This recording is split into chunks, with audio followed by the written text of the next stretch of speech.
So, as an experienced GM, a lot of people ask me, what's one of the best ways, or what are some of the best ways to start off a campaign with a group of characters, especially in situations where the characters are coming together for the first time and they don't know each other.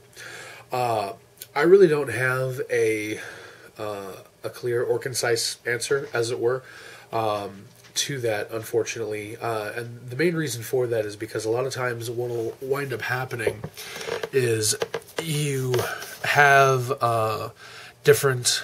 each time you start a game, you could either run the gamut of from having a different set of characters to a different set of players, or backing up a step, actually, I probably should say you have different characters than what you've had before in the past, will again in the future, and each time, depending on what the players want to play, both personally and character class wise, the characters that you're dealing with are all going to have different personalities each time you do this, each time you kick off a game and everything.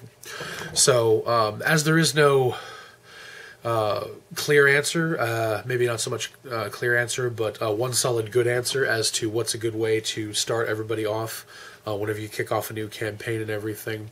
I have a few things that have worked for me in the past, actually, and that's not to say that this would work in your game or in anybody else's game, but the three most recent and also three most successful ways I've done to get the characters together, I'll go ahead and talk about now. One of the first ones, which I did most recently, actually, was I had the players all sit down, and after explaining a little bit about the world, a little bit of the history of the world, I also talked about some of the prominent figures that their characters would know about in the world. And after extolling on the virtues of certain NPCs and whatnot, things about the NPCs, major NPCs in the world that they would know about, what I did is I had them take a few minutes to sit down and write a letter from one of the NPCs to their character, basically calling upon their character for help and stuff like that. And I had them include things like things that would actually entice their character, things that would actually get their character to show up to this meeting and actually help out, the help in the situation, and that essentially would springboard them into the rest of the adventure, then into the rest of the campaign. And the NPC I told them about was a fairly wealthy advisor to the king, powerful man kind of guy. And so what I had them do also was be sure to include in the letter the promise of a reward, at the very least, the promise of a reward that would actually get your character's attention and get your character to show up at this meeting, where, of course, all of the player characters would come together. They would be told that basically what's going on, and they would be told that it'd be their best interest for them to work together, and then they kind of go off and get to know each other from there. The fun twist that I threw into it, however, is that I then had, when they were done writing their letters, I had the players pass the letters that they had just written to the player to their left twice. So essentially what winds up happening in character is that the guy who is charged with getting these letters to the player characters gets them mixed up and delivers the letters to the wrong people. For the most part, it worked out okay, because my players at the time, thankfully, they had a good sense of humor about it. And the funny thing is that some of them were promised things. Each of them essentially received a letter of a reward, talking about a reward that was being promised to somebody else. But that was enough to get each of them involved. Like one of the characters, who is kind of a scholarly scribe type, whose goal in life is to build an enormous library or build his own library of arcane knowledge and lost secrets and history and stuff like that. He was promised access to the royal archives and some of the king's own personal spellcaster, king's courtly magicians, their spell books and stuff like that. So, and when this letter gets passed 2 spots down to the table, somebody the player who was sitting in that spot actually found it rather interesting. While at the same time, another character who is a thief essentially, and all he cares about is money and wealth and riches, was. The way he wrote his letter, he was promised gads upon gads of gold and jewels and treasure directly from the royal treasury and everything. And of course, when that letter got passed down the table, somebody else wound up being promised the gads of wealth and everything like that. And so, but not only did it get them to come together, it actually they all kind of had a laugh about it in character and out of character about the fact that everybody received a letter that was intended for somebody else, and it was actually turned into be a fairly good bonding experience for the characters. Another one that worked very well, again somewhat recently. It was probably about 3 or 4 months ago. It was before the con, GaspCon 12, which you can find out about at gaspgamer.com or gaspcon.com. Don't forget www. Anyway, I was running a Supernatural game based on the Supernatural TV series and everything, and not to get too far off subject here, one of the things that I always loved about 7th Sea, if you've seen any of my videos, you see me talk a lot about 7th Sea because I love 7th Sea. One of the things that you do in 7th Sea as far as character creation goes is you have to answer a list of 20 questions about your character. And so for a lot of my games, I've actually incorporated that. Regardless of the game system, I come up with a list of 20 questions pertinent to either the game or the setting and whatnot. And I have that as part of character creation for a lot of my games as well. So anyway, back to what I was saying originally about Supernatural. For this particular game, of this particular campaign, I had a list of 20 questions already devised, if you will, and one of the questions is it's kind of out of left field because some of the other questions are like, what's your character's name? What's he look like? What are his interests? His hobbies? Is he already aware of the supernatural around him? Is he not? Has he ever encountered John Winchester or his son Sam and Dean Winchester, stuff like that pertinent to Supernatural, the setting itself anyway. And then out of nowhere, absolutely on in line with all the rest of the questions that you've answered up to this point. Question number 17, I want to say. 17. Question number 17 is, someone died. Why are you at their funeral? Again, it's pretty much just throwing that out there and assuming that that the character is there, and they have to answer that question. Were you related to the deceased? Is he an old friend? Was it your father, your uncle, your grandfather, cousin? Mother's cousin on the father's side, twice removed, something like that, and everything. And basically, how did you know the deceased, and why are you there at their funeral?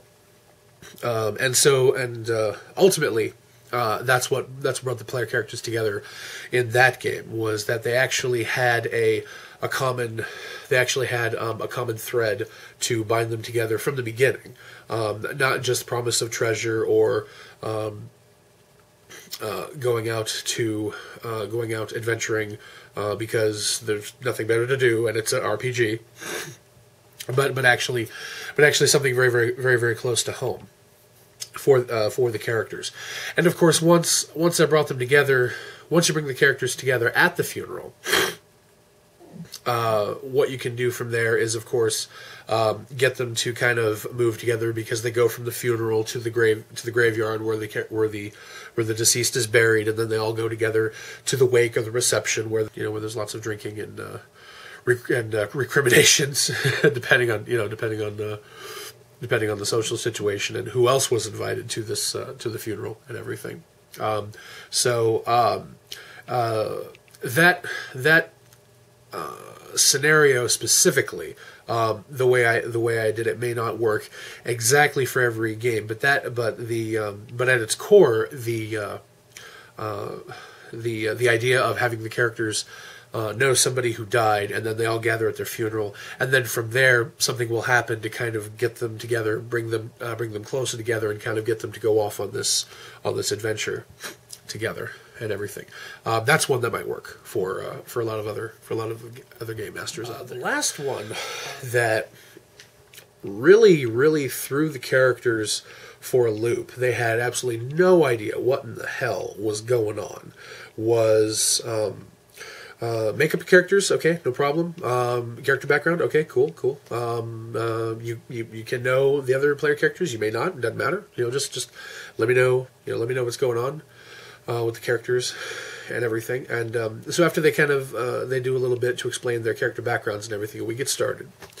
I say, okay, you wake up, all of you. You wake up in a box, in a pine box, and the more you shift around, the more little particles of dirt fall onto your face from slits in the box, and you realize that you're in a coffin underground.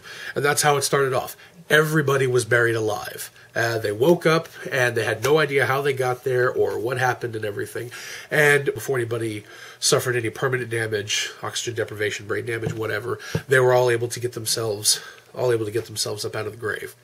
And so in this particular instance, again, none of the characters knew each other, but they immediately recognized that something was amiss, and they immediately recognized that whatever is going on, it obviously involves all of us, and we have to figure out, exactly what happened, and we have to find out, how we got here, what put us here, and everything. And for the most part, that only, well, the way I ran it, that only worked for that particular campaign, because as it turns out, not to go too far off on a tangent here, but for that particular campaign, as it turns out, the characters were actually ancient heroes who had long since died, who'd long since gotten together as an adventuring party, went on adventures, got to stupid high levels, and then went on a quest, as it usually goes in a D&D campaign, to save the world. Well, as it turns out, on this quest they all died, but somebody saw fit to bring them back at the same time, kind of, mess with their heads. And so they were essentially resurrected, body and soul, back in the spot where they were buried, where they were all buried together, as people would do. As people would do for their heroes and whatnot. So there are some fun suggestions for ways to start off your campaign and get your characters together and whatnot if necessary.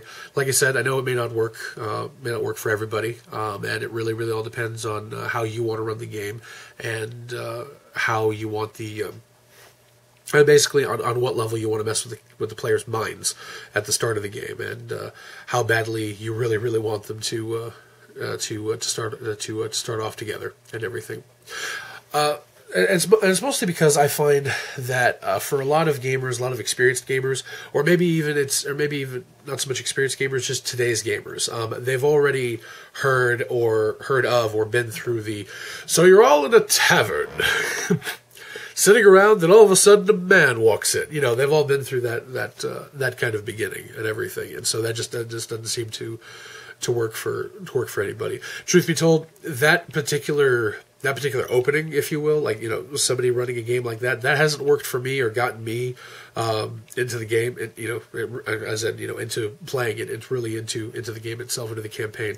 That hasn't enticed me, and since I was 12. I'm just Just a bit of the commentary on that right there. So so I kind of figure that most gamers, especially the ones that I game with, or even new gamers that I meet, that they're a bit more, they're a bit too mature for that. To start off something that simple and whatnot. And it's always a good idea to start throwing punches early, and keep them off balance, keep the characters and the players off balance, keep them off their feet, as well as trying to keep them on their guard and whatnot. And everything as again, my philosophy is kick them when they're up, kick them when they're down. So yeah, that's it. That's my just some ideas for everybody. Let me know. Let me know what you think, and or possibly just let me know if any of those sometime in the future. Maybe try some of them out, and a couple months from now, maybe even in like a year from now, let me know if any of those worked for you. Thanks a lot. Thanks for listening. Thanks for watching. I'm Gabriel Stryffe. I'm the Gaberati.